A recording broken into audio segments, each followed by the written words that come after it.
Let's come to our 10+2 curriculum, or the syllabus which is there. Whether you take the state board or the CBSE or the ICSE or any of these boards, and you look at the syllabus, then you look at the syllabus of the competitive exams which are there, whether they're conducted by the JEE Mains or the JEE Advanced, or the exams conducted by maybe the Space Research Center or the Indian Institute of Science, Bangalore, or any of these other research institutions, physics research institution, or any of the interviews which are held. So I have collected the syllabi of all these institutions and these exams, and I have consolidated it. It's a common syllabus. There's a common core of the syllabus on which everybody wants to stress. So we teach in such a way that everything gets covered.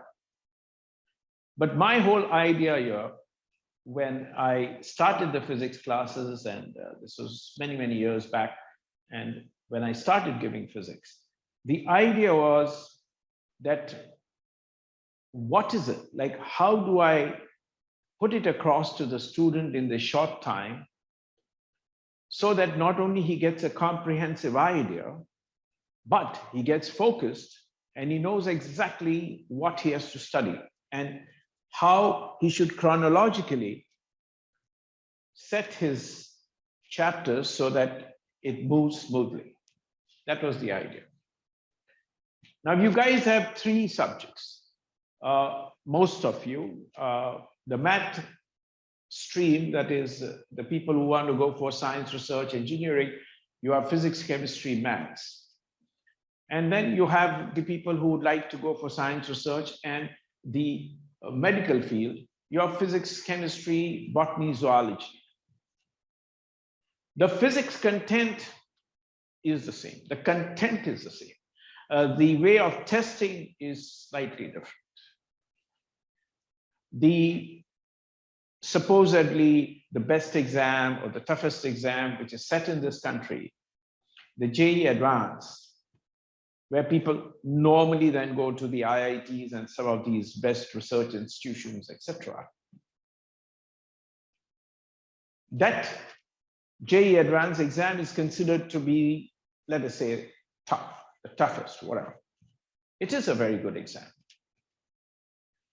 Now, my whole intention is, I don't look at the student and feel that he's a bio student, or he's just a science student, or he's an engineering kind of student who wants to go in for engineering or whatever.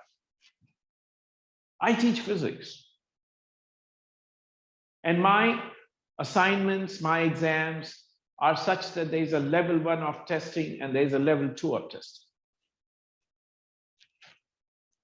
By the time you get through the level 2 of my assignments, you should be able to answer a question in any exam in this country. So if I finish a particular area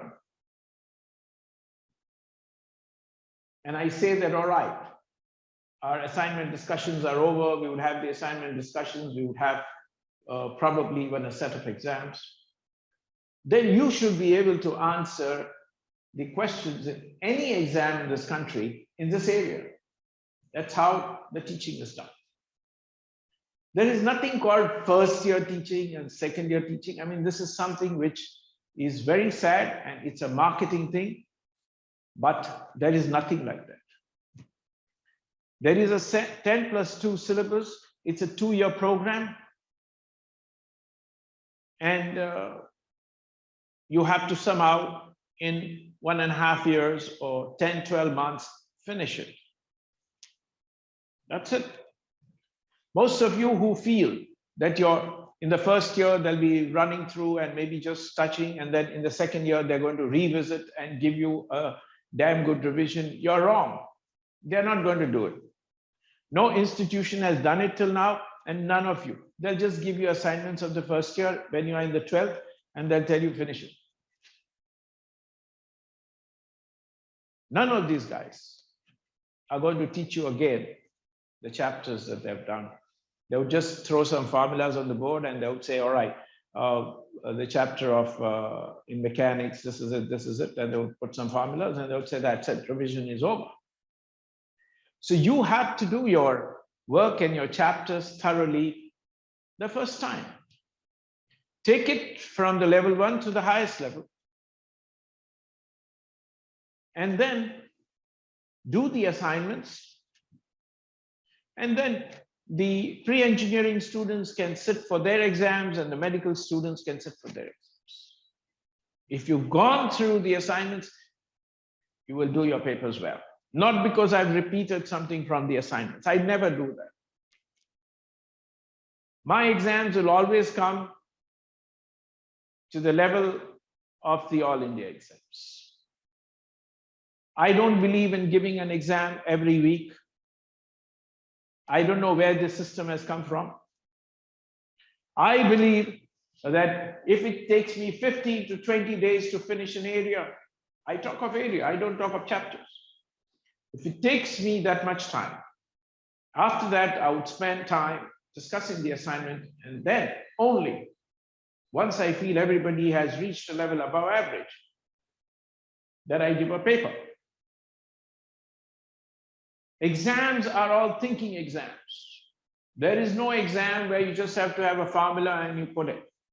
The medical students, yes, they will have their papers, because I consider the physics which comes in the NEET exam for the medical, pre-medical students, that's fairly easy. That is, the questions don't take more than 1 to 2 minutes. Then their paper will be of that kind. But leaving out these people, the rest of the exams are exams where you are supposed to think all the time. And this is my job, is to teach you how to think. The last 10 years that you've done your school, nobody's asked you to think. You just mugged up a little book and you got some marks. Now you have to think. The numerical or the problem will be put in front of you. And then everybody need not get the same pattern of thinking. Different people will think differently. They'll have their own route to coming to a common solution. I want thinkers. I want people to start thinking. The paper should not be easy because you've seen the problem before. Those are average exams. The good exams, like the JEE Advanced exam or the All India kind of exams which put you in the best institution, or the interviews, they require you to think. They need a depth in the subject. And that's what we're going to do. All right. Every lecture, I'll give you some brief on one of your subjects. Today, we start physics, being the first day. Maybe in the next class, I'll give you some brief about how to go about your mathematics. And maybe the third class, I'll tell you how to go about your chemistry, etc. Maybe the first 10, 15 minutes. Get the syllabus clear. I will send you people the consolidated syllabus for all the subjects. And I would request people to mute your mics. Please mute your mics. I can hear some lady speaking. Mute your mics. Right, thank you. Okay, so let's get down to physics.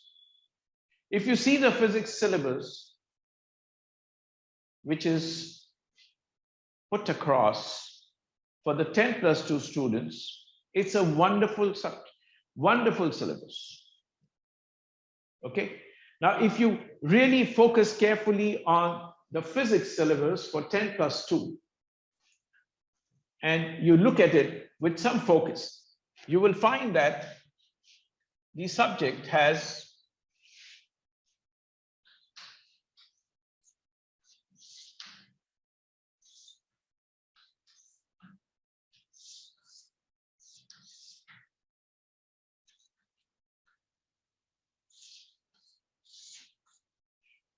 is actually divided into certain areas. The first area that you handle in your first year is mechanics. Then, just before you get into your second year syllabus, there's a small area which is done, which is the area on energy, where you study waves and you study thermodynamics.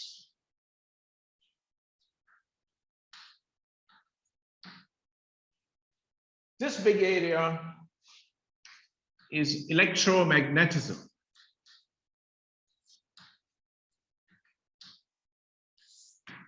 This involves chapters to do with electricity and magnetism.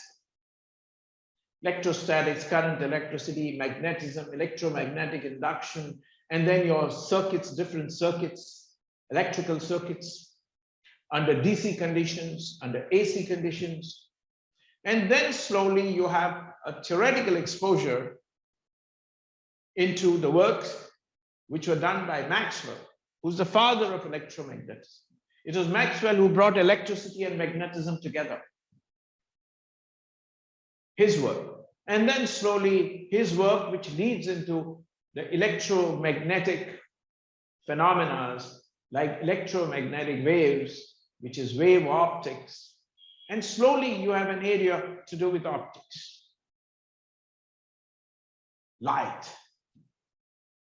Light is an electromagnetic wave. When I switch on the bulb, I'm flooded with electromagnetic waves. Understand? Yes. So that once that is over, then you have a very small area of atomic physics,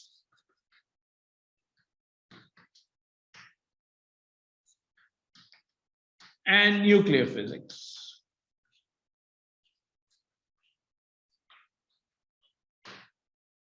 That finishes your entire syllabus of 10+2. Okay, now, why was it put in this order? This has been put in the order by the people who control physics. That committee of scientists, for the student of science, they have put the entire physics in a particular chronological order. Physics is a language. You need vocabulary words of mechanics to understand this chapter, and you need the vocabulary of this chapter to understand this chapter. And it's a continuous process. So it has to be taught in a particular sequence, in a particular order. We're going to learn it in that order which has been set by the International Committee, which decides how the student of physics has to study his physics. Number one. Number two, if you're going to study something here and then something here and then something here, you are going to confuse the issue. You will not get the vocabulary properly. Now, what do you mean by vocabulary? Well, in physics, when I say vocabulary, I mean these simple terms and physical quantities like, do you know what displacement is? Do you know what velocity is? Do you know what acceleration is? Do you know what, when I say a force, what it means? Do you know the different kinds of forces which would decide the dynamics here? Do you know what pressure is? Do you know what temperature is? Do you know what exactly is a wave? And other terms, as you move into energy, you get many energy accounts: kinetic energy, gravitational potential energy, spring potential energy, electrostatic or electric potential energy, frictional energy. Do you know all these terms? These are the vocabulary words of physics. If I know terms like displacement, velocity, acceleration, I can make a simple story. I can make a simple sentence. The car is moving with a velocity so much, and it's got an acceleration so much. Now, if I use that word, oh, the car has a velocity, and then it's got an acceleration.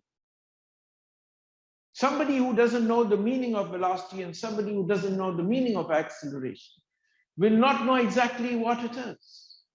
But because I learned the vocabulary words properly, not only their meanings, the mathematical formulations, but their scales, the different units in which they are measured, I'm able to understand that sentence which the examiner has put in the exam. I'm able to understand the numerical which the examiner has put in the exam. But if you read physics as if it's another English language, displacement tells you something because you've been using it in everyday life. And if you read the physics paper that way, you will make a very big mistake. Most of you have done the initial chapter of physics because most of you have already joined different institutions and your sir has discussed certain terms and certain things about physics. But I'm 100% sure that when I give you today, in the next 2 minutes, the introduction of physics and start discussing certain things in mechanics, you'll be surprised that you never got into the depth. You just use the word velocity. You just use the word acceleration. You just say pressure. You just say temperature, but none of you can really tell me what temperature is. Your sir did not bother to explain you. But that good exam is not an exam which is good because it is tough from that point of view, that it's got something which is out of the syllabus. No. That exam is good because they expect you to know in detail and in depth every term, every physical quantity that is used in every chapter. And after all, what do we do in physics? We talk about displacement, velocity, acceleration, atmospheric pressure, gauge pressure, this pressure. We talk about different forces. We talk about momentum. We talk about these terms. What are we doing? Find the energy, find the velocity, find the acceleration. Somebody is telling you to find these physical quantities in the numerical. Somebody is basically indirectly telling you, measure the acceleration, give it to me. Measure the velocity, give it to me. Measure the atmospheric pressure, give it to me. You are not physically measuring it. You might use a mathematical formula, or you might use 2-3 ideas to get the answer. But basically, you are finding things. Now, if I find velocity, I better know its units of measurement. Well, all that comes gradually, slowly, as you move from chapter to chapter to chapter to chapter. I don't like people who teach you physics by saying we will study units and dimensions. I mean, so stupid. As you go from chapter to chapter, you will know the units. You will know the different measuring units. You will know the different terms, etc.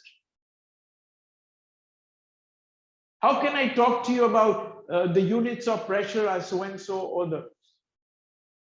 when you don't know what pressure is? It's only when I'm teaching you pressure, the term pressure, that I will give you its units. I will give you its formulations, everything. That is how it has to be studied.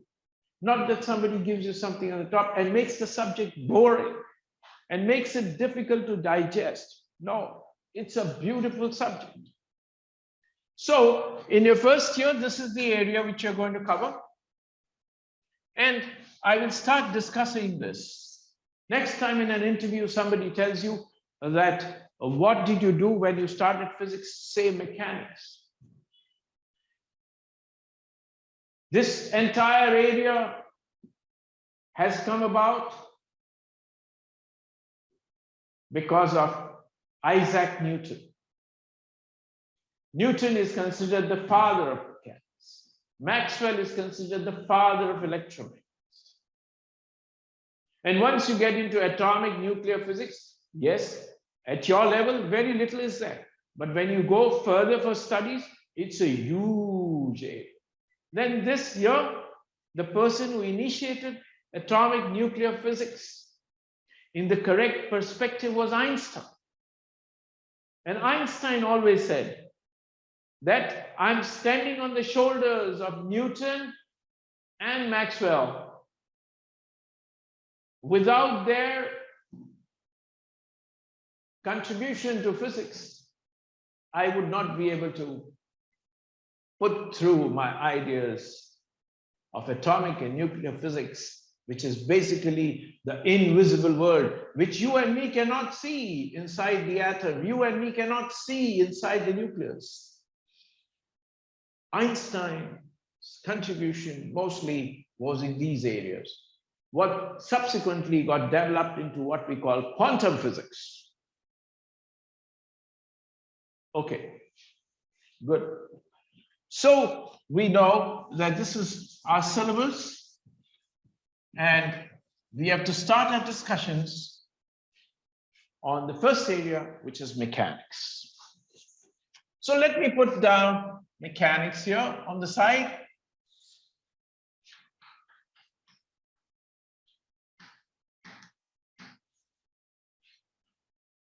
And what does mechanics involve? Mechanics, what are we supposed to get out of this area, which we do in the first year? After we've gone through mechanics, what is it that the examiner expects from you? The examiner expects you to analyze the dynamics of objects, or I would say of rigid bodies. What do you mean he expects me to know the dynamics of rigid bodies? The term dynamics is to do with motion and is to do with the causes of motion. What do you mean by that? Well, what caused motion? The object was at rest and he started moving. What caused that movement, that motion?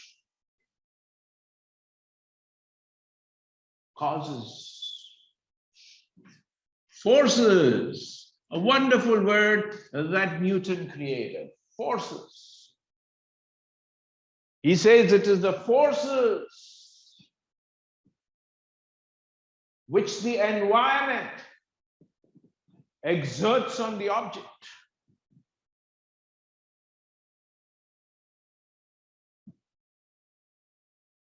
Causes motion. So motions and forces, once you are able to analyze in a particular dynamic situation which involves motion and forces, if you are able to analyze this, after you have gone through the chapter of mechanics, you've done your job. The examiner can throw various numericals which will involve different motions. Motions is change. Here, I'm standing here, I have a particular position. I'm changing my position with time. I'm in motion. So, different kinds of motions are straight line motions, circular motions, rotational motions, vibrations, vibratory motions, motions in a fluid, motions, and what is causing these motions? That is all that we do in mechanics. And we use the ideas given to us by Isaac Newton to analyze these dynamics. Those ideas were nothing but the laws of mechanics.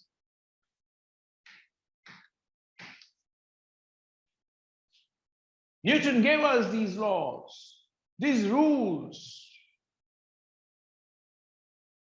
and he helped us connect forces to motion. He helped us understand what's happening outside in our physical world. The car sees in motion. The bird which is flying is in motion. The branch on the tree is swaying to and fro.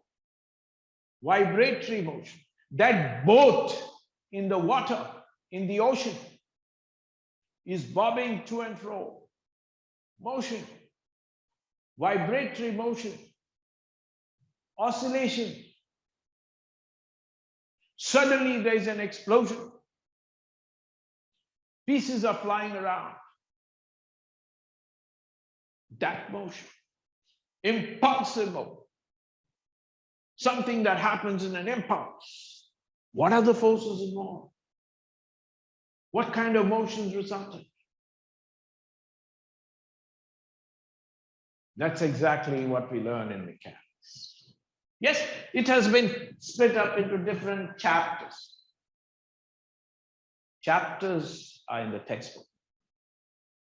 The examiner who sets your paper, it's clear. He's been told 5 questions in mechanics. Finish. You should be able to use the laws of mechanics, analyze the dynamics, and give the examiner what he wants. Maybe he wants acceleration. Maybe he wants velocity.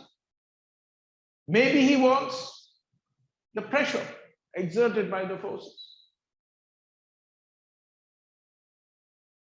Or maybe he wants the energy content of the dynamic situation, the kinetic energy, the potential energy. That's exactly what we're going to learn in mechanics.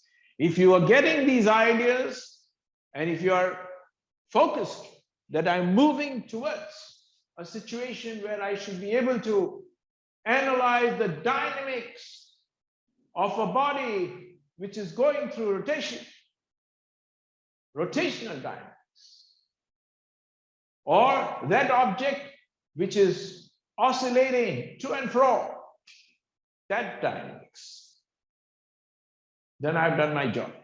I've understood. So, what did you see? In mechanics, I have to know terms of motion. Then I can understand a simple sentence written by the examiner.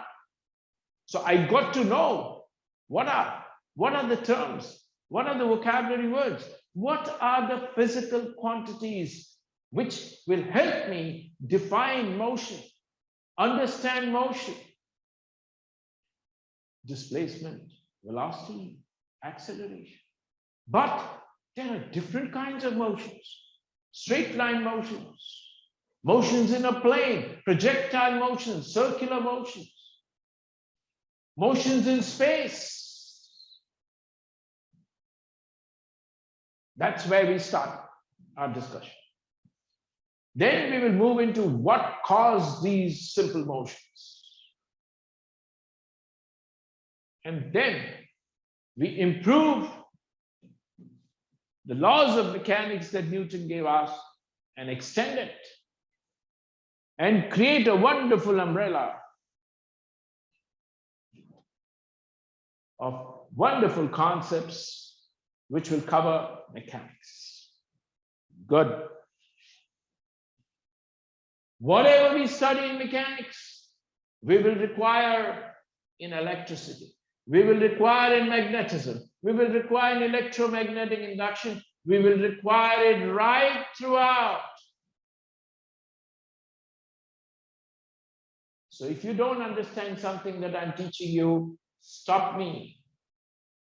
If you are on Zoom, Just say, sir, and I'll stop. And I'll ask you yes. Or if you can't, in the next class, you tell me, sir, last time you spoke of this, I didn't understand. No problems. And of course, slowly, as everybody builds up confidence and becomes more comfortable with my teaching or whatever, and you start coming to my class, then we'll be having discussions here itself, like we used to do for years and years. And unfortunately, because of circumstances, this COVID business, things have got stalled. No problems. We will slowly get into it.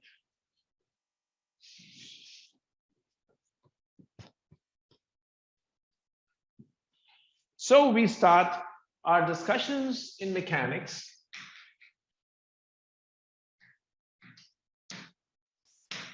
on our very first area, which is motions. Many of the books, they call it kinematics. Kinematics is basically the study of motions, that's all. We will call it motions. We are very simple people.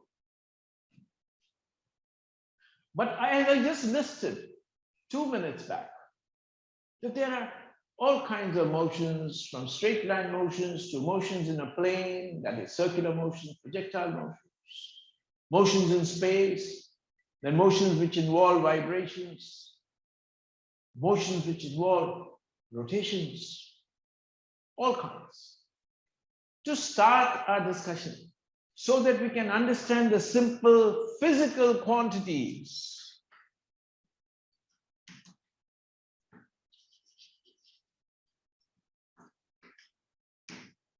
Physical quantities are these vocabulary words which I'm saying: displacement, velocity, acceleration, pressure, temperature.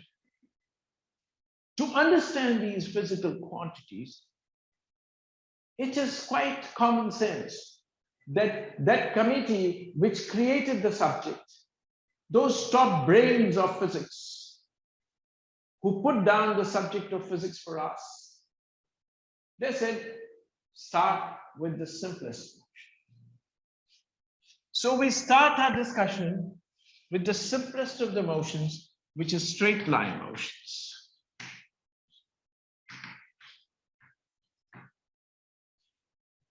Straight line motions.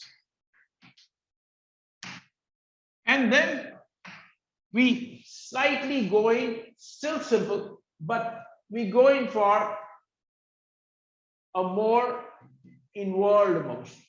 That is motions in a plane. Under this, the examiner wants me to study, specially study, projectile motions,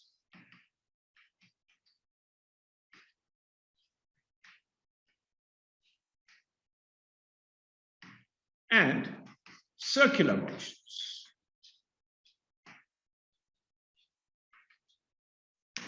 Both these motions can be confined to a plane, and there are many other kinds of motions which can be confined to a plane, but the examiner at 10+2 wants us to study these two.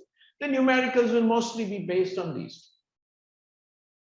So we start our study by studying this first, getting used to some of the physical quantities like displacement, velocity, accelerations in the depth, knowing the units of measurement, knowing their definitions, etc., their graphical variations, and understanding their graphical distribution, and then slowly extend it to motions in a plane. So we will start with this. And then as we move in mechanics, once our vocabulary in this is clear, once we can comfortably discuss these simple motions, then we will move into more sophisticated motions gradually, no problems.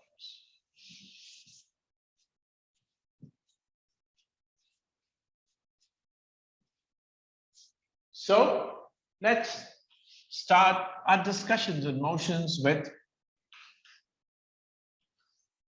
simple motions,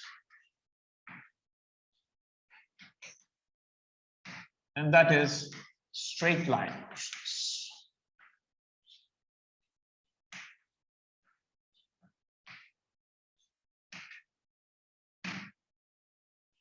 Now, when I normally tell a student straight line, he normally says, oh, straight line. This, sir, is my object, and it's moving in a straight line along this. Or they tell me, sir, that's my object, and it's moving in a straight line. Well, they might even draw a stick figure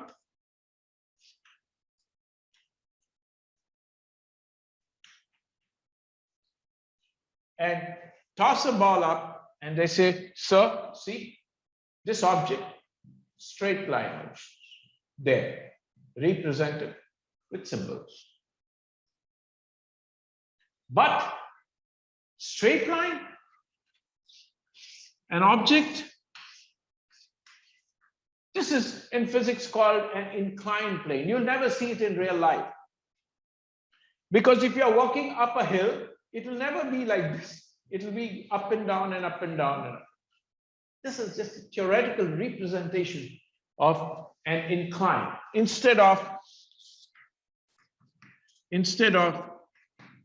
me showing just a straight line, straight ground, I'm showing an inclined ground condition. And if my object is moving in this direction, this also is a straight line motion. Understand that? So you be clear. When I say straight line, straight line, straight line, straight line, what is common? Well, if I can confine them along one straight axis, maybe x-axis, maybe y-axis. What about this? Well, I like the x-axis. I will incline the x-axis like this, and I will confine the entire motion along this line. Oh, straight line, straight line, straight line, straight line motion, simplest motion. Because it is confined to one particular axis. Now, in physics, always, every time you're given a problem, whether it is in the chapter of mechanics or the chapter of energy, waves, or thermodynamics, or in the chapter of electromagnetism, or in the chapter of atomic physics, always a good student who has understood physics will always have a reference frame.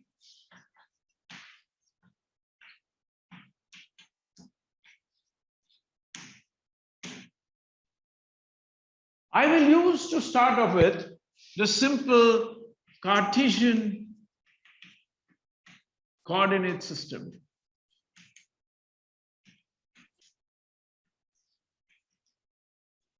Oh, what is this? This is your normal axis. X-axis, Y-axis, Z-axis. They all meet at 0. That's the origin. The planes are perpendicular to each other, etc., etc. I don't want to get too deep into it right. I will use the reference frame to be my Cartesian coordinate system, my normal axis which I use. So, number one, I need a reference frame always in physics. You will see just now. Number two, after I have the reference frame, I need certain symbols which are internationalized and which are explained to me by that committee of scientists which set the physics right. They said that you could be trying to observe the dynamics of the chair or maybe the table.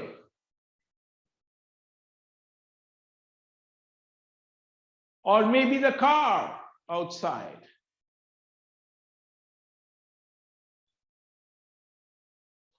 Then how are you going to represent the object?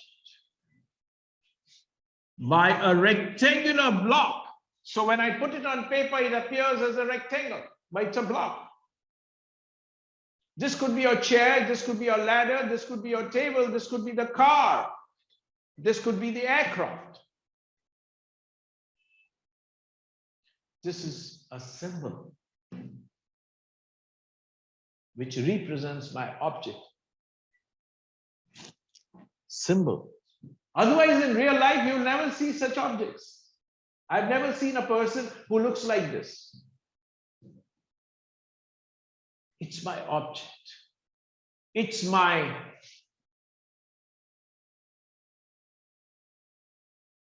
subject of interest.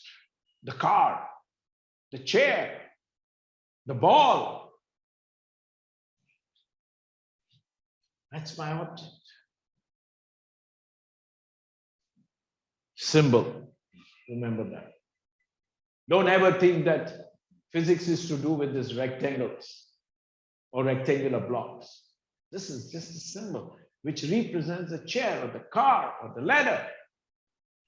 As my vocabulary becomes better and better, as I move from motions to causes of motions to different other areas, then I will represent the ladder as a ladder. I will represent the ball as a ball, where I will give the radius, where I will give the length of the ladder. I will actually physically show the chair, because now I have matured and I am now interested in getting into more sophisticated explanations to my dynamics. But not now. Right now, I'm discussing only motions. I'm not discussing the dimensions of my object. I'm only discussing simple motions. What do you mean by motions? What do you mean by motions?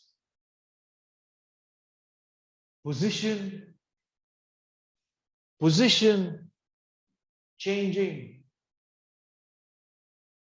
And my clock is ticking away. Tick, tick, tick, tick, tick. Position change with respect to time, motion. So I will only show my chair as this symbol because my interest is not the chair right now. My interest is the motion. The question in the exam is to do with motion. When the question in the exam is to do with forces and different dynamic situations, then I might start worrying about the dimensional bit of my objects. Please understand. So that's my chair, that's my ladder, that's my car. There, see the ball? I represented it like this. Now, since my motion is a straight line motion, I immediately align my axis to coincide with the road on which the car is moving in a straight line. I align my axis, my reference, with the actual motion of the ball. There, I represent it on paper. My ball, the axis. This, I will call it the x-axis. This, I will call it the y-axis.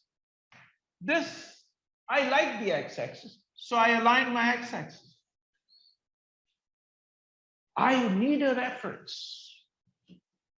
When I started my observation, I had an initial point from where I started. Could be the junction, acyl meta junction. That's my starting point, the origin, always in physics. That's where the time was 10:30 a.m. That's where my time starts, 0. And since I'm on the x-axis, my object initially, when it started at acyl meta junction, or that is where I started my measurements from, I will say x naught was 0 there. Then after a time t1, see, time t subscript 1, maybe 20 seconds.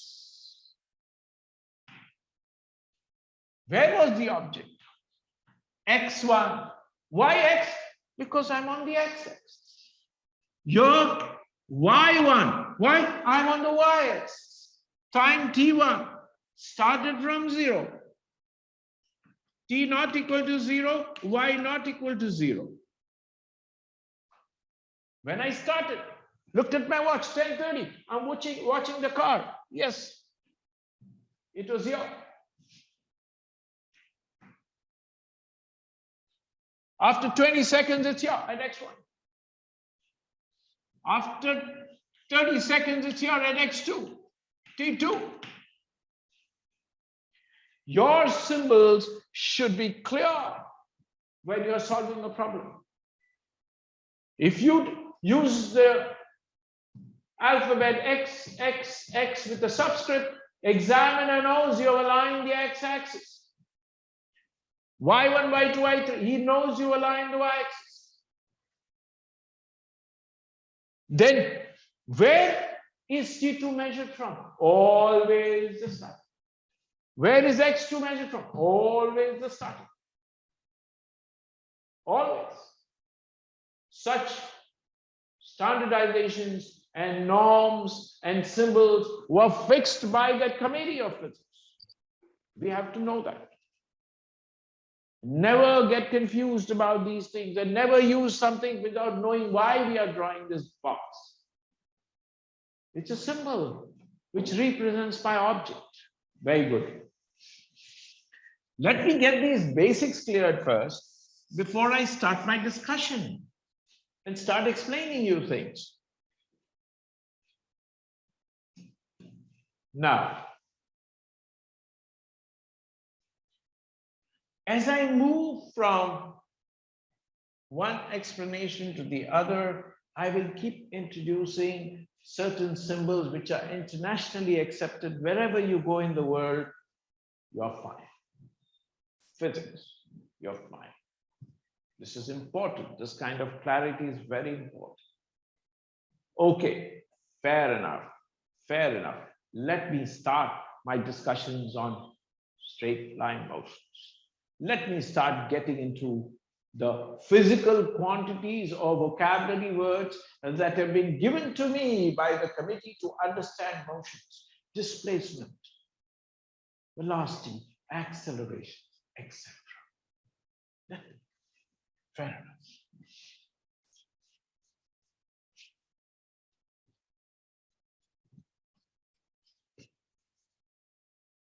But there is one more word that the examiner uses and Newton uses all the time. That is rigid body. He keeps talking about the body being rigid. Yes, all of us are quite free with English. And when I say rigid, you might say, the blackboard is rigid.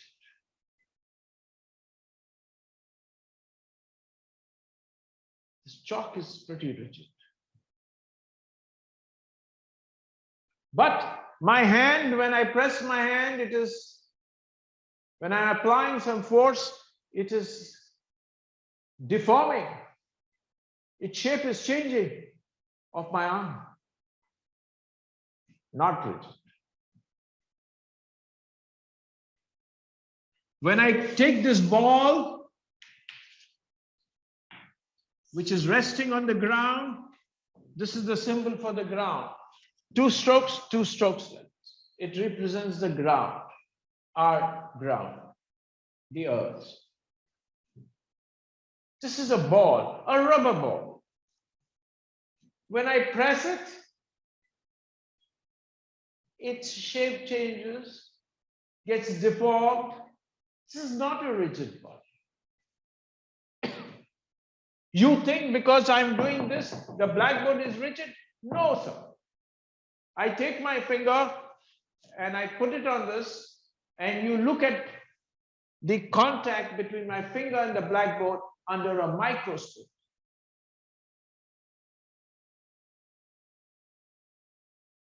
An optical device which is assisting my eyes to see deeply. You'll be surprised. Actually, the blackboard is not rigid. It's getting compressed. That hard rock, that stone, if I watch it very carefully at micro level, it is getting depressed. It is not rigid. Then why did Newton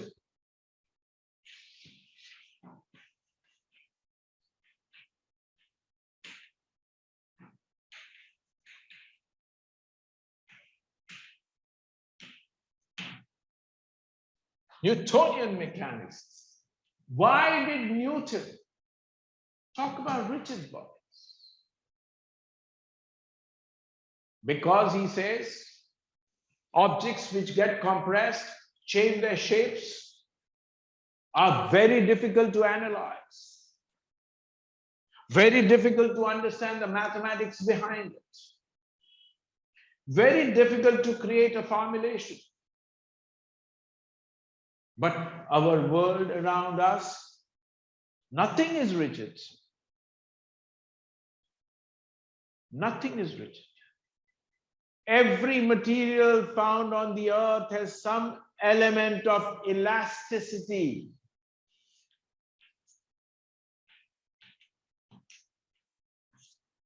Has some element of elasticity. That means, according to Newton, we cannot analyze anything on the earth. He said, yes. It needs a lot of experimentation and then theoretical calculation, and then you have to compare the two.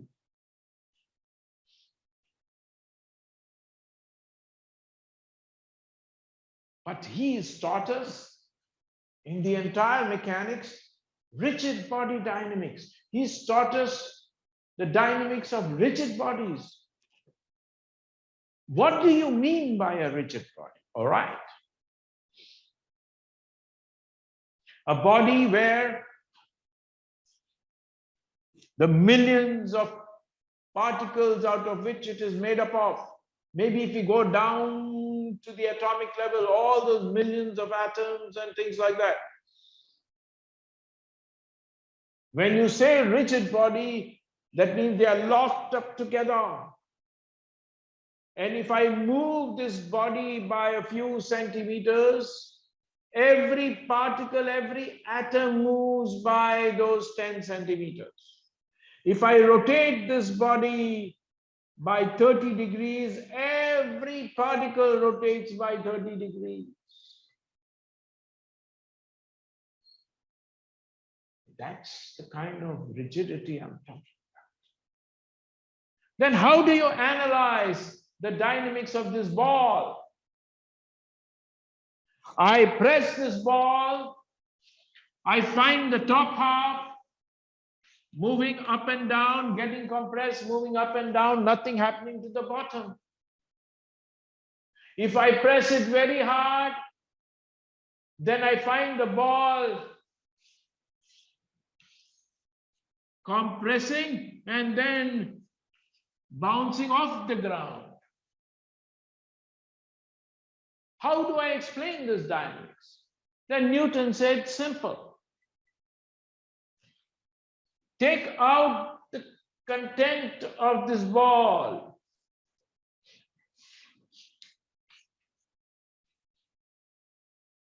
And he would finally call that property which he removes as mass. We will come to that in the second area after motions. He says, remove that, make that rigid, take the elastic component,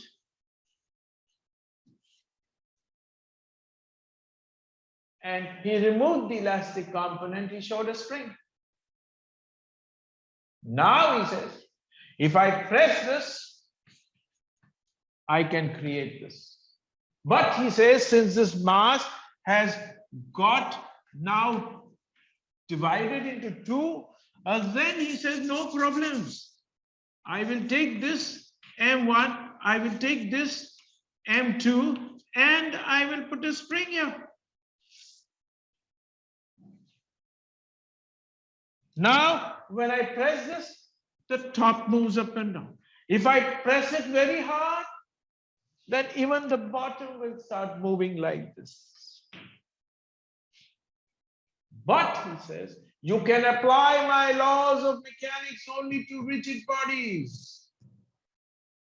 And the spring will act like a force, spring force. He gave the rules how to find the spring force. See? So we will always, you will be solving problems like this. I have never seen somebody who looks like this, but I've seen a ball. You have to develop the maturity to understand that, oh my God, this ball has been represented by these two rigid blocks with a spring. And the behavior of this is exactly like the behavior of at our level at 10+2. When you see the examiner giving you something like this, you should understand. This is the level at which you have to know the subject. That is, what is your limitation? What are you doing? What is all this around you? It should not happen that you are studying blocks and springs and things like that when you will never come across them in your life. But you will come across a ball.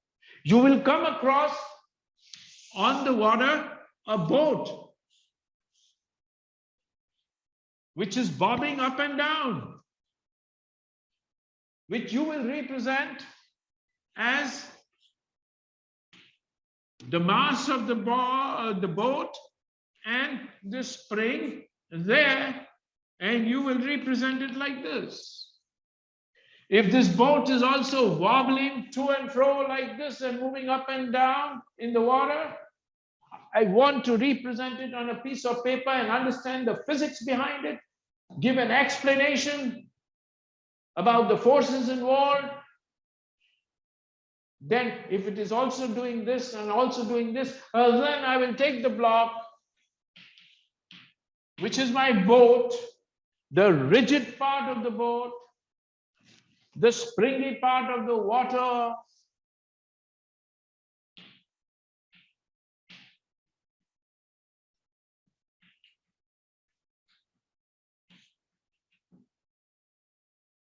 and now you displace this block. You will find it moving this way, that way, up and down. You have created a prototype of this. This you can study on paper. You can use Newtonian mechanics to analyze this and get some results and tell your assistant to make observations there of the boat, and you can compare your results. Understand what we are doing and where we are when we are studying physics. We will remove the elasticity. I will remove the elasticity from my hand, and I will make my hand rigid, and I will analyze. and I will remove the elasticity and I will show it as a force, the spring force. So let's come back. Having understood these basic things, we come back to our discussions of kinematics, and we are studying the kinematics, motions, simple motions, straight line motions.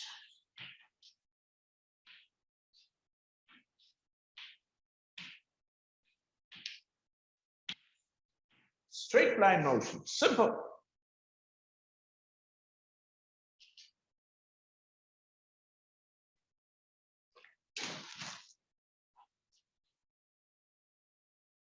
No problems.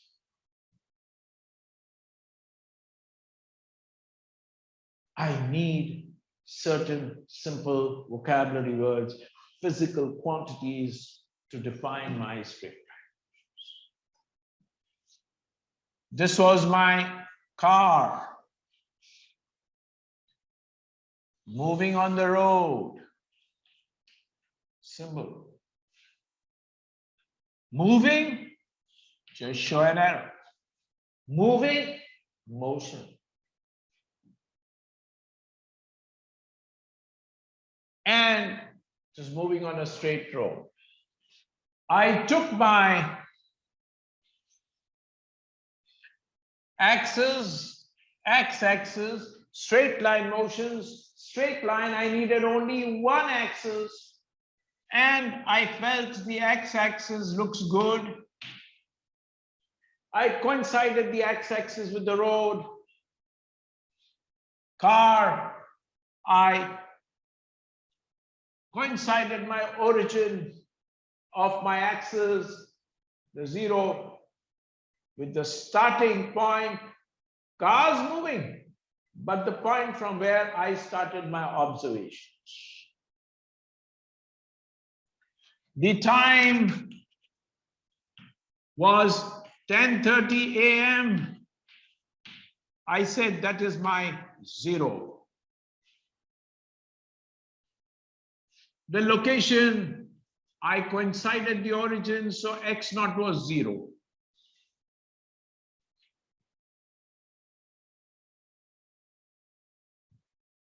The very first, once I have got my reference frame in place, once I have put my symbols, coincided everything,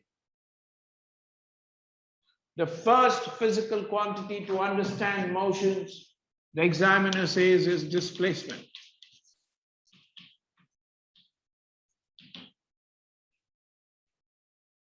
English word displacement, I know. Displace. Displace.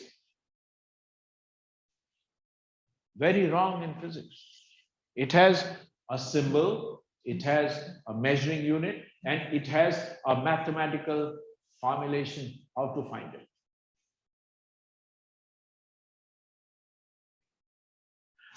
Displacement.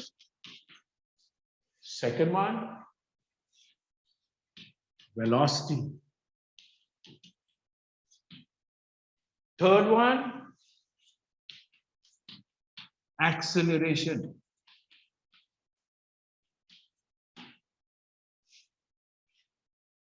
Physical quantities of physics.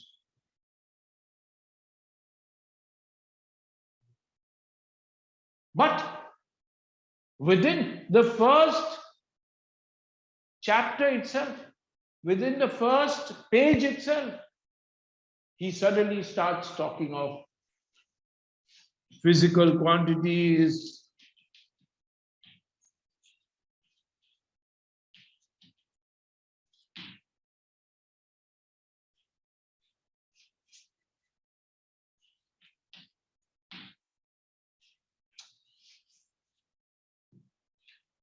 physical quantities.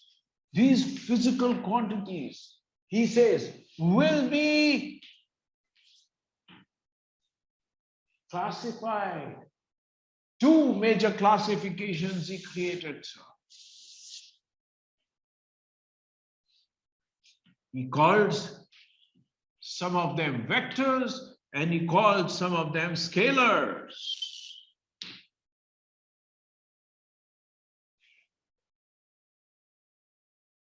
And as you go on in science, you will find other classifications: vectors, scalars, tensors.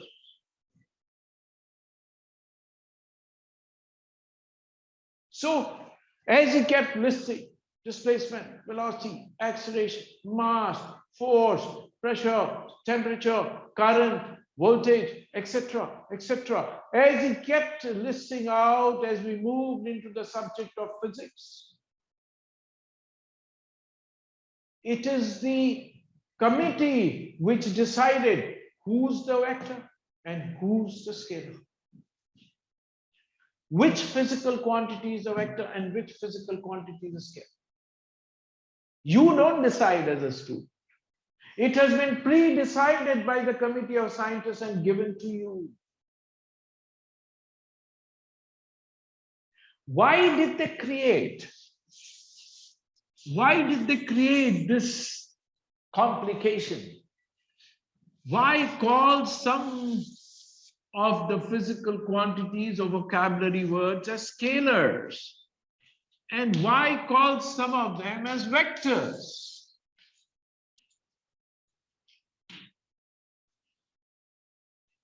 As we move into physics, you will find, he says, time is a scalar, mass is a scalar, pressure is a scalar,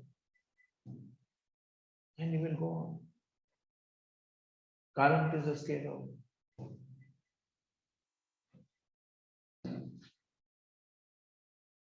Vector.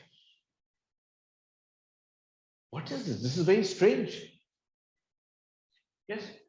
When I say scalars, your mathematics which you did in school, 2 plus 2 is 4, 4 plus 2 is 6, 4 into 2 is 8, 4 divided by 2 is 2. Scalar mathematics. What I did in school, scalar mathematics. The physical quantities here, which are scalars, can be added, subtracted, divided, multiplied with my school mathematics. Then why did we create this? Why did that committee create these physical quantities? I will give you a simple example. Can you hear the aircraft? Yes. The aircraft is moving at 900 kilometers an hour. Yes. Where is it? There. When I gave you the magnitude, 900 kilometers an hour, you asked me, where is the aircraft? See, you wanted the direction. So now that I have given you the magnitude of the speed of the aircraft, and now I've given you the direction, you have better information. You can locate the aircraft because you got the direction. Some of the physical quantities will have the magnitude and direction, magnitude and direction, magnitude and direction. It is a coincidence that the first 3 vocabulary words or the first 3 physical quantities that we study are all vectors. They have a magnitude, and when I give them a direction, they give you better information. Better information, magnitude, direction, magnitude, direction. That is why that committee decided to define some of the physical quantities which not only were given a magnitude but a direction also for more clarity. But then see how difficult it became. That if I have 2 velocities. Magnitude is there and direction is there. How do I add direction? How do I divide direction? How do I multiply direction? Matters are getting complicated. This committee of scientists had to create a new mathematics so that we could add physical quantities which had direction also. That was called vector algebra, school algebra or scalar algebra. Vector algebra. I had to learn vector algebra also as soon as I finish discussing straight lines. I will have to give you vector algebra. After I give you vector algebra, then I can move into motions in a plane. Straight line motions, I can very easily explain without knowing vector algebra. But the moment I move out of straight line motions and I start talking about circular motions or projectile motions, I need vectors. I need vector algebra. So I will have to give you vector. But you remember that though life has become complicated, life is also very, very clear because the physical quantities which come with direction give you a lot more rich information about the physical event.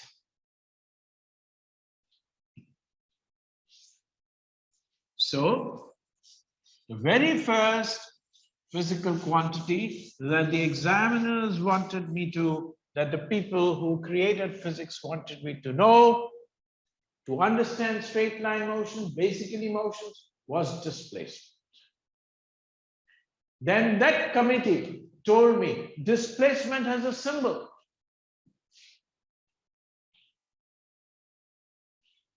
The displacement is taking place on the x-axis. If the displacement is taking place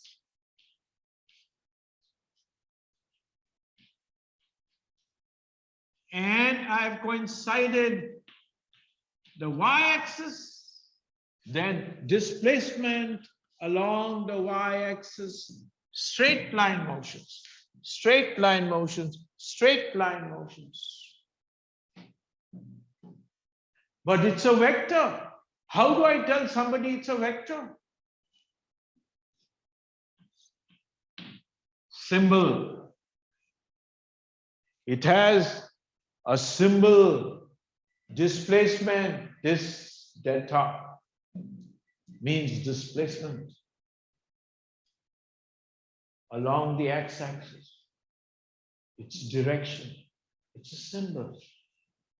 Symbol along y-axis. But I decided that I don't want to name it. It's a straight line motion, but I don't want to align the x-axis or the y-axis. I just want to align some s-axis.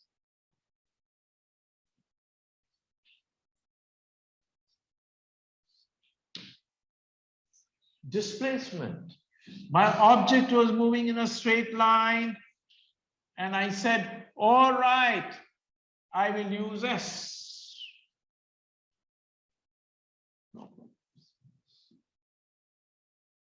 Symbol. After the symbol, they gave a mathematical formulation how to find the displacement along X. X final position minus X initial position. And since this has a direction, this too also has. Same thing goes with the rest. S final minus S initial there. The X final could be X2, X initial could be X1, but it's a vector. But it's a vector. Now you will suddenly realize I'm saying so many things which you have not seen in your books, nor have yourselves told you. We will not do what our sirs put as the displacement.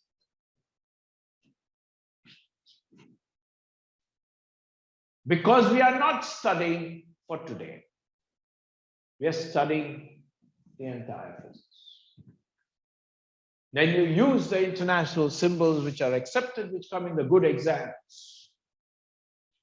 If the initial position I have put as 0, then this is 0, then this can become S this. If this is 0, then I can write it.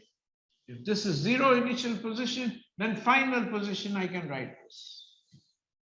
But you will see when I do problems, I always use this symbol. Because the examiner will catch you somewhere when you are just writing this. I will show you in the numerics. So we are clear. Displacement, symbol, formulation. Mathematical formulation. You have to take the final position, subtract it from the initial position. Object was here, then it came here. In time t1, this was t0, and its position was this, and then it came here. Its position was this, and time was this. Then x2 minus x1, because I am only interested in this much of a displacement.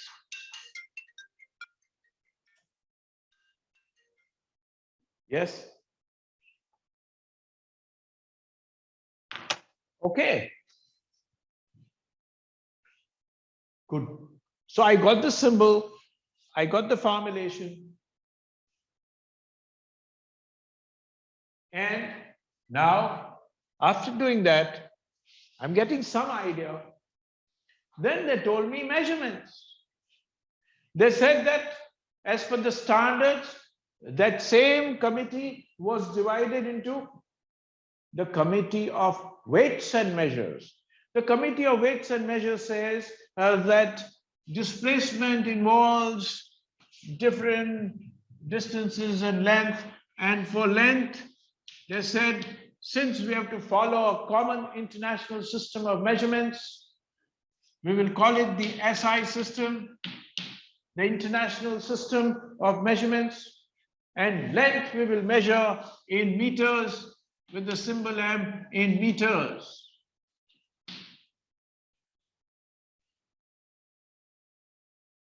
And so the distance from here to here is in meters, and from here to here the length is in meters.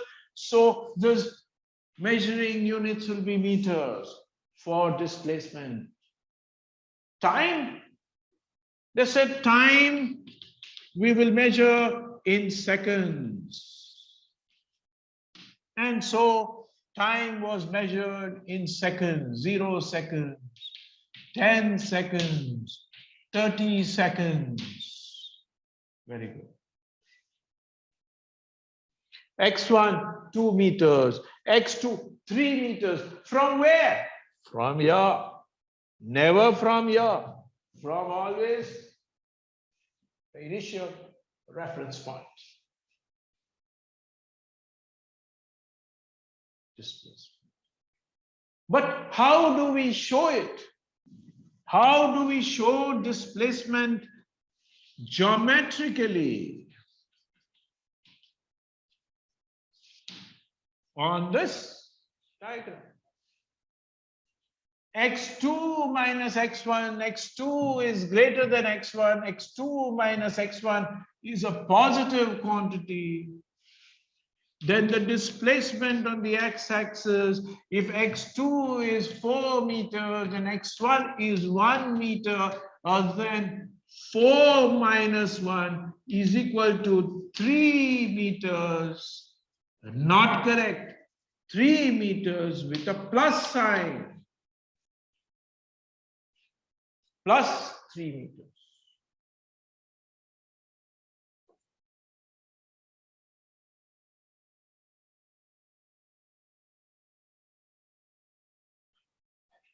Okay, Bhumika, you can be there, but I'm sorry, I don't like people coming late, but it's fine. Yes.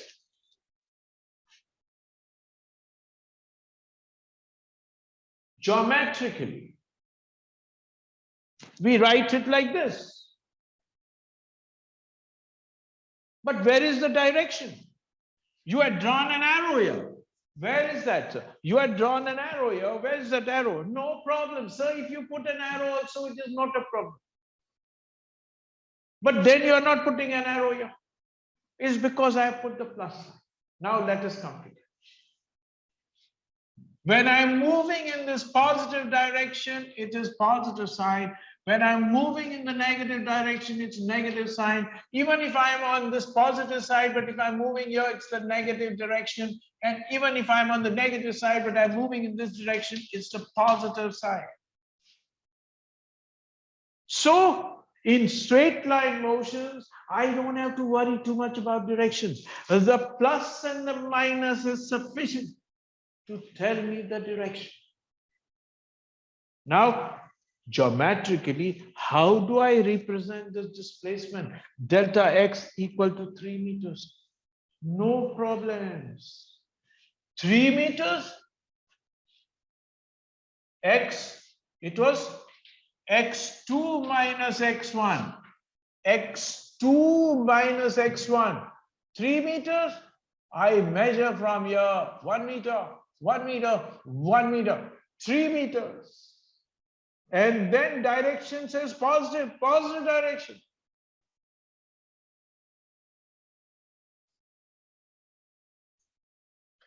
Then symbol.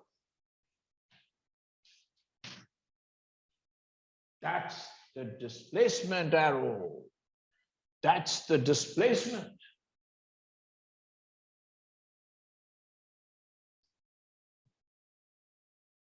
When the examiner told me he wants the displacement x2 minus x1, x final minus x initial, but it is not fitting in. Displacement is always accompanied with time interval. The displacement x final minus x initial, x2 minus x1 has to be accompanied by a time interval, which is t2 minus t1, which is 30 minus 10, which is 20 seconds. So in the exam, when the examiner is going to ask you at some level, whichever motion it could be, straight line motion or motion in a plane, some projectile motion or circular motion or whatever. When he talks about displacement, he will also tell you in what time interval that displacement of the car took place. In 20 seconds,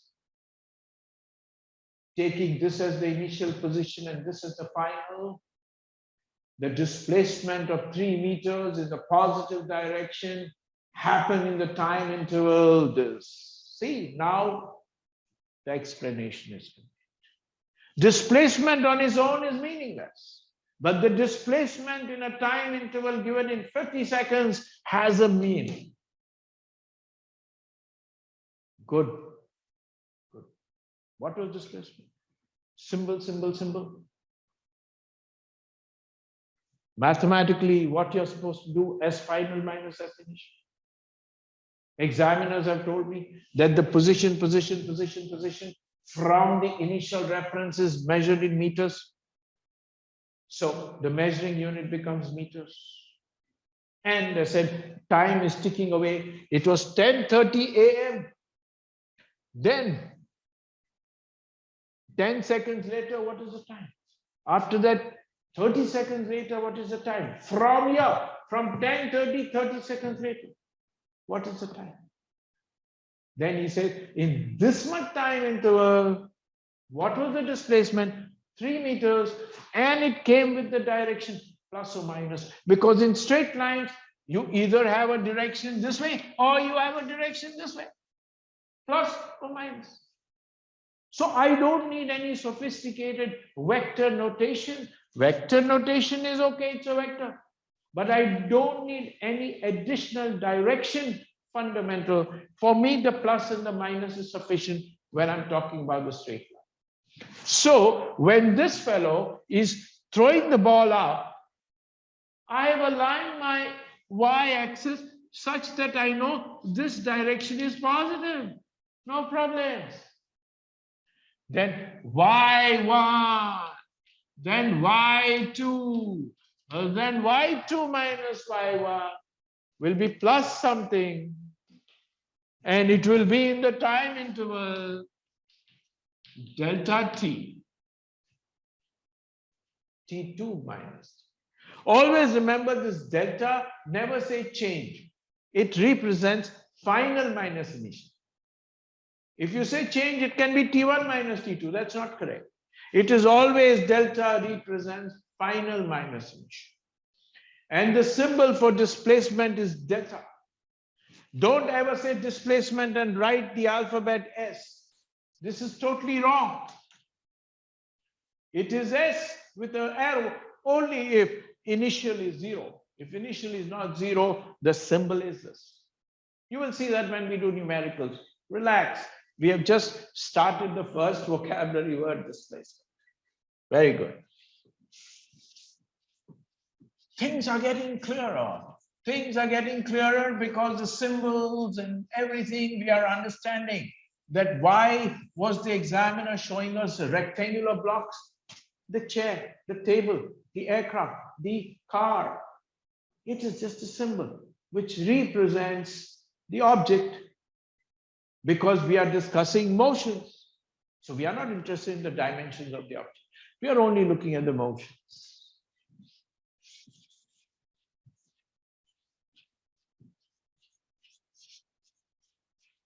Very good. So we are in straight lines, motions, and we have understood the first vocabulary word, the first physical quantity, displacement, to a certain extent. And we know it's a vector. It has a magnitude. Geometrically, the magnitude is given by the length and the direction by this arrowhead. This is how vectors are represented geometrically. You will soon see as we move on, we will have other algebraic ways in which we can represent vectors. When we move from straight line to motions in a plane, and it becomes more and more rich in information. Okay. So displacement was a vector, we know the symbol, we know the mathematical formulation. Now, the second physical quantity to help us understand motions given to us by the committee of scientists was velocity.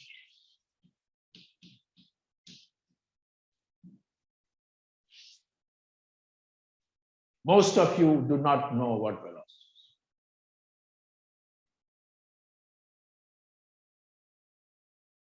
Does anybody know what velocity is? Any one of you? You can answer me. There's a list of people I know who have come for the classes. But let me ask anybody. Anybody, Meher, you want to answer what is velocity, Meher? Displacement of an object in a moving time. A little boy in front of you is there, Meher. He is in the 6th class. Will he know what you're talking about? Rate of change of displacement and... The boy doesn't know displacement rate. What are you saying? See, Anybody else who can tell me what velocity is?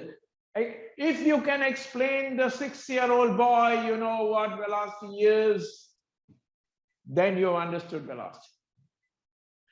The Nobel Prize scientist.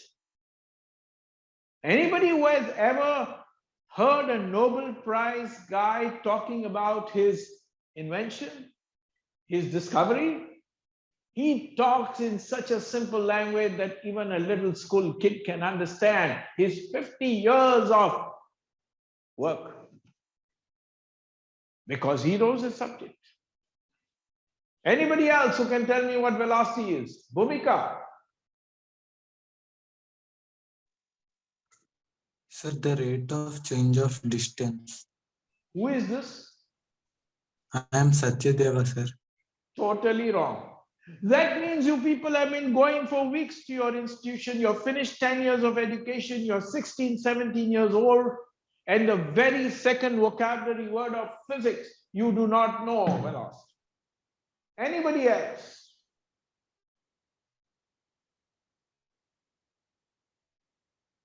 Who can tell me what velocity is? That exam, that good exam in this country wants you to know what velocity is, sir. Not just use the word velocity.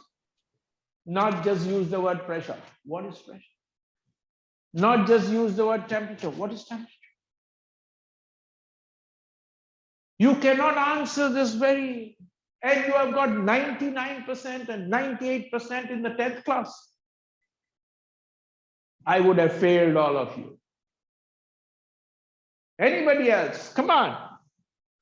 Disha is there, Pranav is there. A vector measurement of the rate and direction. Pardon? A vector. Babu, 6-year-old. 6-year-old boy is standing in front of you and telling you, uncle, what is velocity? And one fellow says displacement, this rate, and somebody is saying vector. And what are you saying?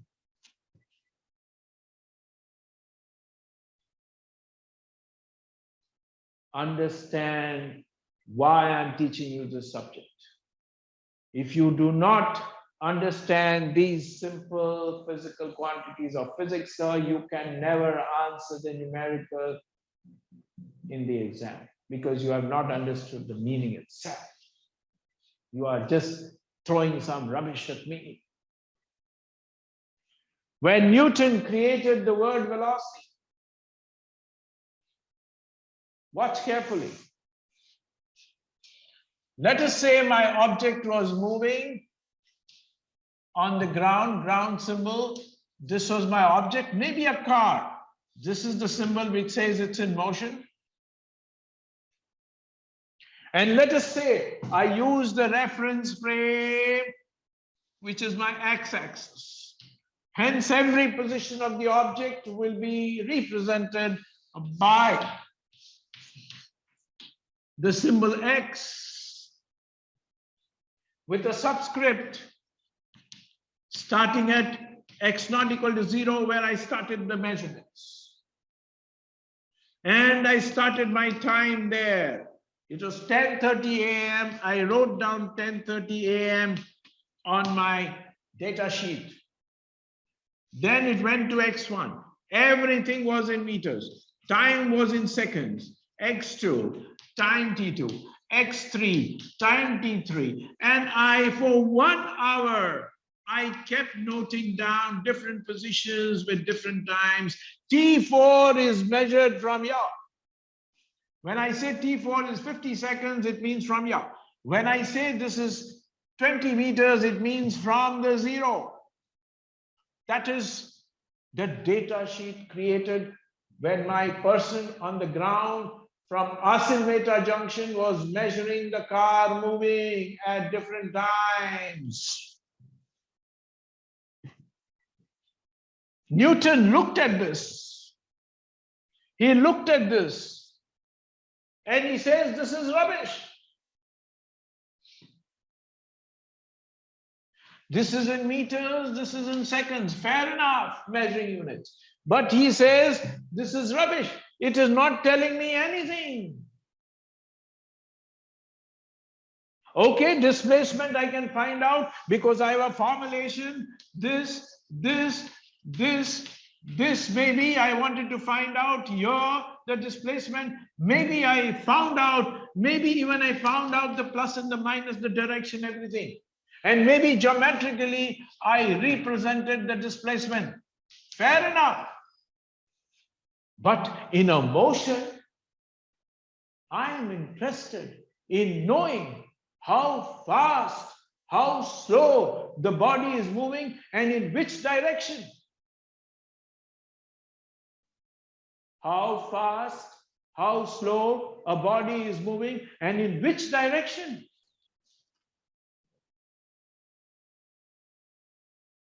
No, I'm not able to hear you, Bhumika. Hello, excuse me, sir. Are you able to hear my voice? Yes, now I'm able to hear you. Okay. How fast, how slow a body is moving and in which direction? Newton wants to know. This data sheet is not giving him an idea. The eye, when my eye is watching the car moving, I'm not getting a proper idea of how fast it's moving or how slow it's moving or is it slowing down and in which direction it's moving. I'm not getting an idea. And that is when Newton created the physical quantity velocity. He says velocity will tell me all this. How fast the body is moving or how slow it's moving and in which direction. So obviously this was a vector. Then there was a symbol, just like there was a symbol, there's a symbol. V with an arrow because it's a vector. But Newton said, I've got two of these.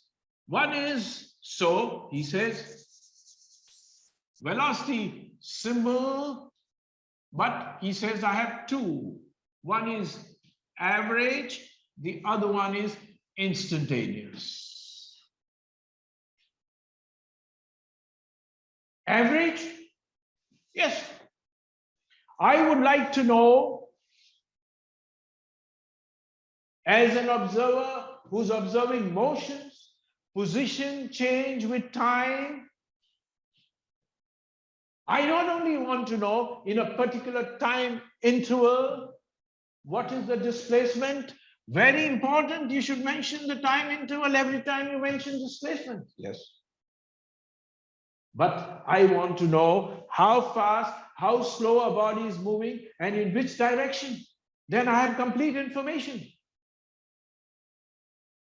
Wow. So he created this wonderful vocabulary word, velocity. And after he gave it the symbols, he gave it the definitions, mathematical formulations. Vector, vector, vector, average, subscript, AVG.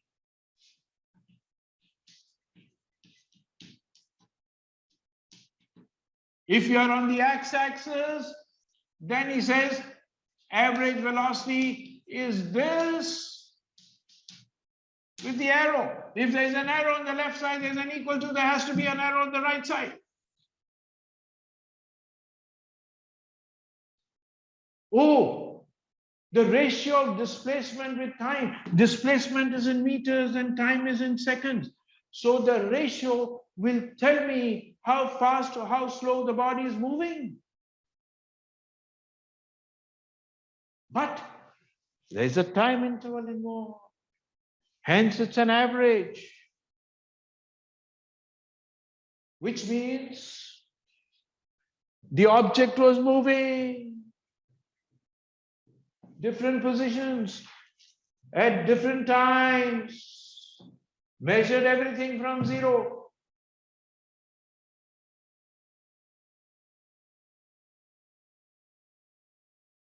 The car stopped, then it speeded up, then it stopped, then it speeded up. On an average, I want to know how fast it was moving from x this naught, 2x4.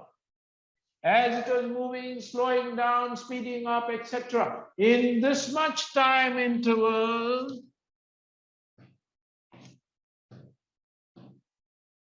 delta t, I wanted to know the average velocity.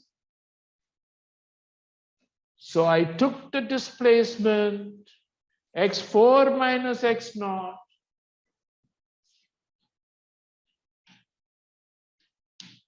upon t4 minus t naught. I got plus 20 meters per second, let us say. That is average vector, direction plus. On an average in this much time interval, it was moving at 20 meters per second on an average. That fast. It was covering 20 meters per second. But it was an average because I took it over an average time interval.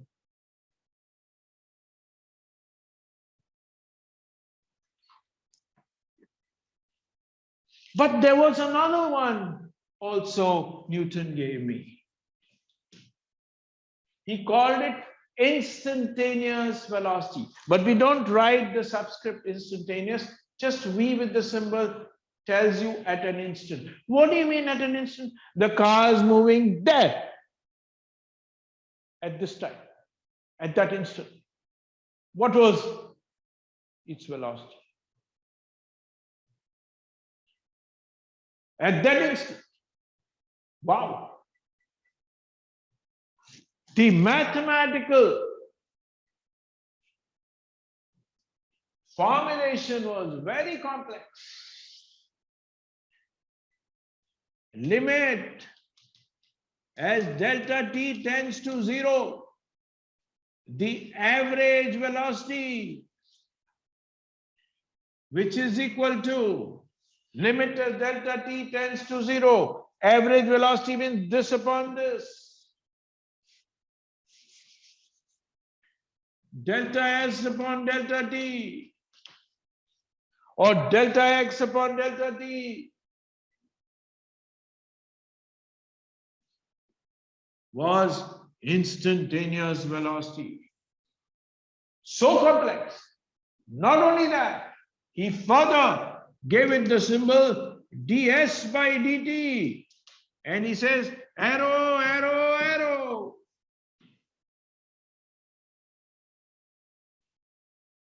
Books will not give you that. One textbook will not give you that. When you study the original notes of Newton, you get it. I don't have the time to do that. I've done it over the years. You don't have the time to do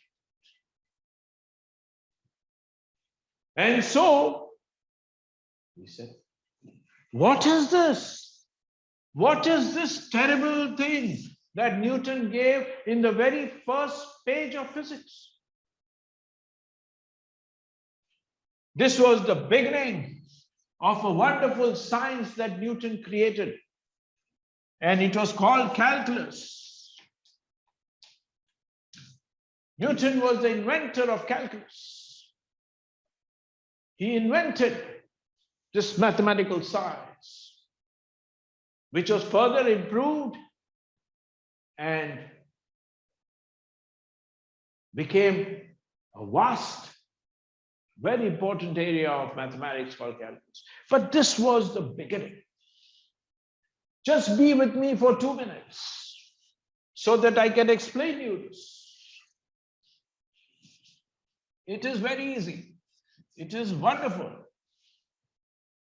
So average we've understood. It is just the ratio of displacement by time.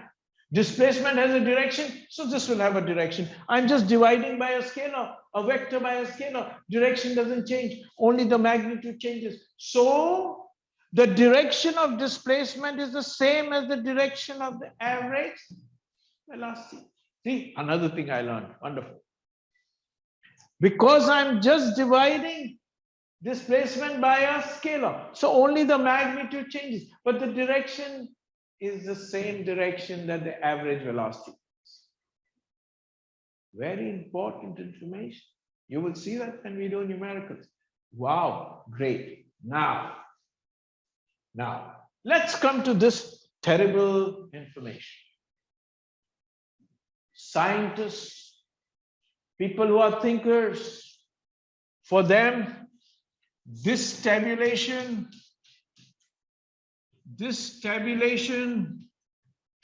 is meaningless.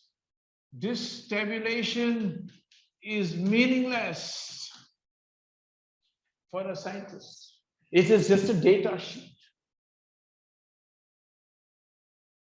But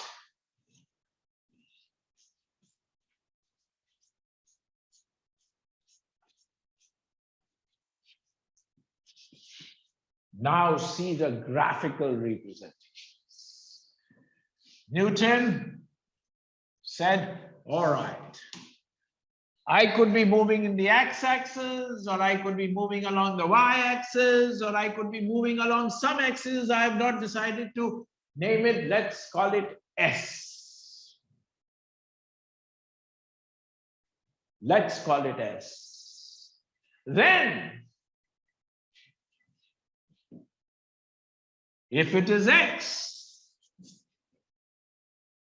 let us say the most general symbol I use, S. Most of you didn't even know that.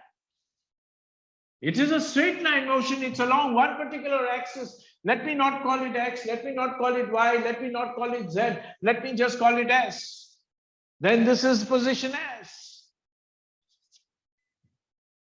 This is the origin. And what have I done? My object is moving along this. My object is moving along this. My object is moving along this axis. It is a straight line motion. Examiners told me it's moving along straight line. I have pulled the time axis. I have pulled the time axis. I am now graphing position and time. That's what Newton did. That's what a scientist does. He saw this data sheet. He just decided to enrich it by drawing a graph, enrich the information. And he plotted S1 or X1 with time, T1. S2 with time. He plotted it. Plot, and he joined the points. He plotted, he got this. He plotted. He got this, maybe. He plotted. And maybe he got this.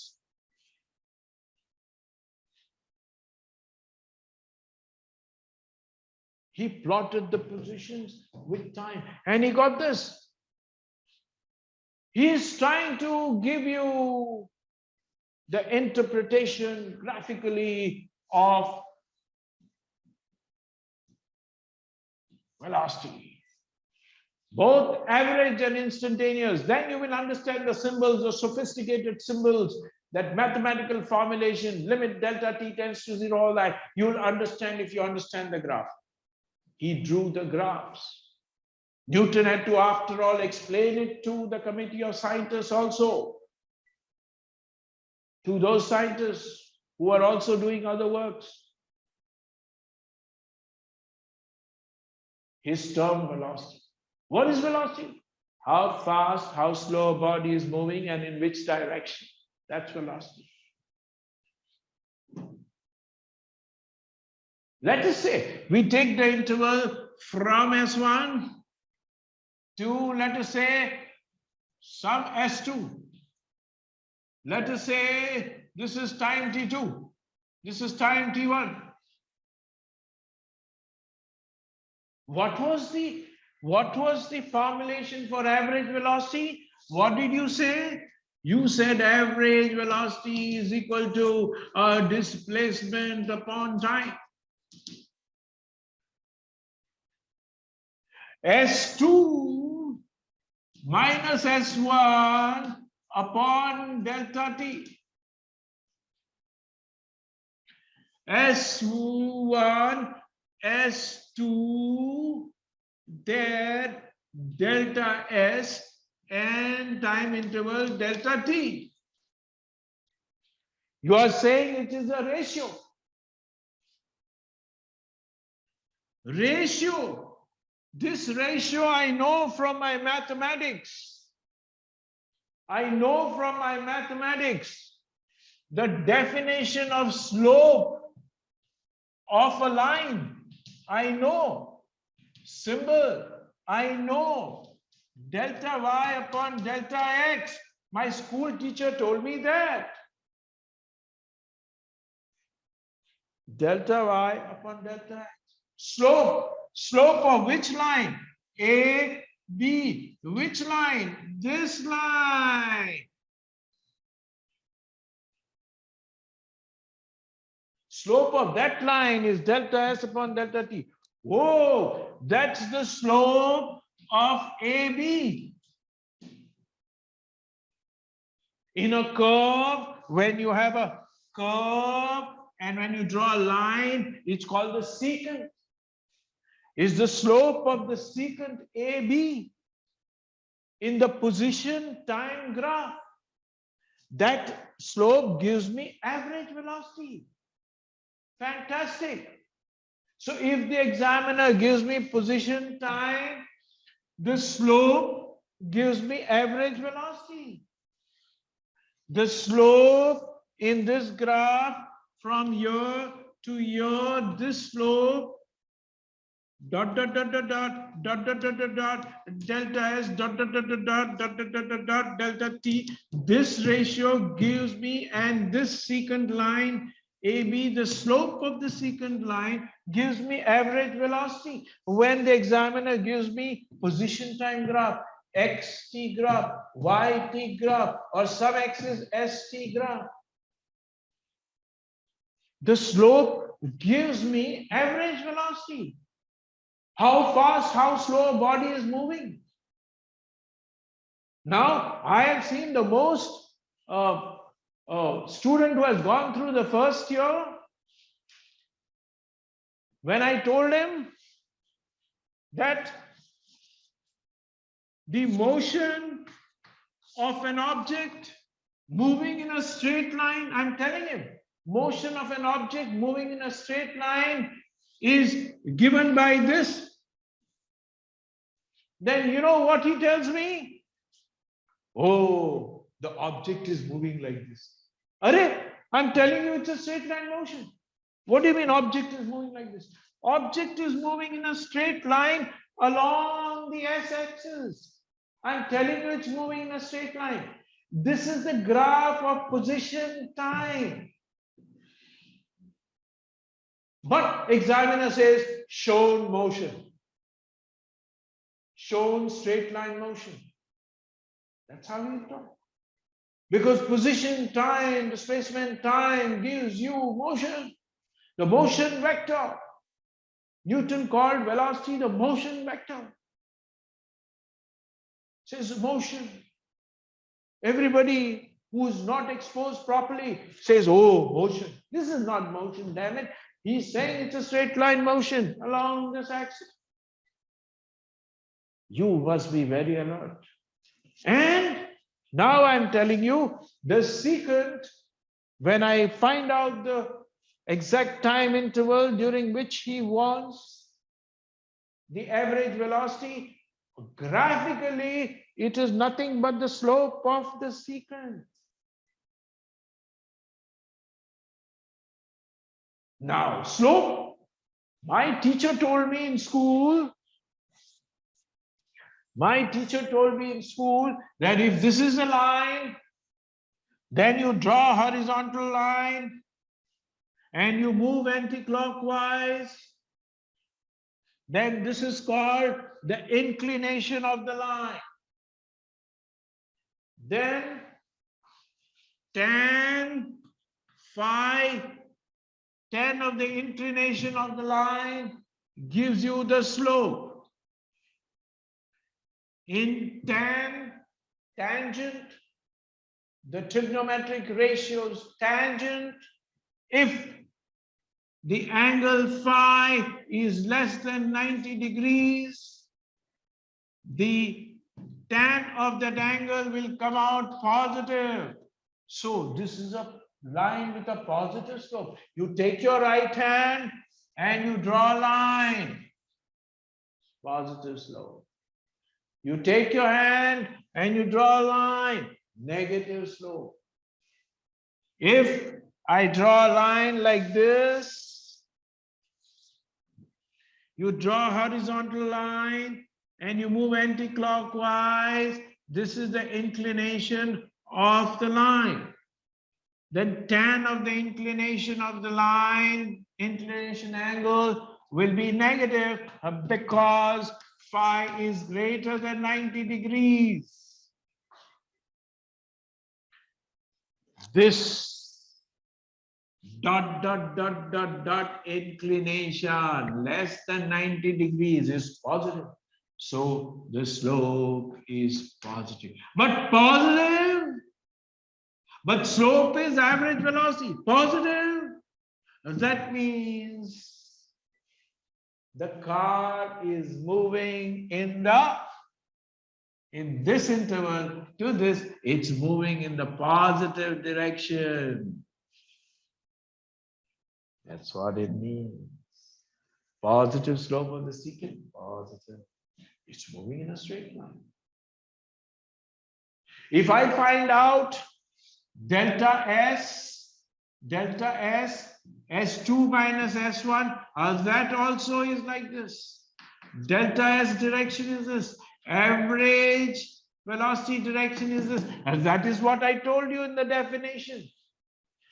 I have displacement which has a direction and a magnitude. I'm dividing it by a scalar. I'm only changing the magnitude. Direction does not change. Direction is the same.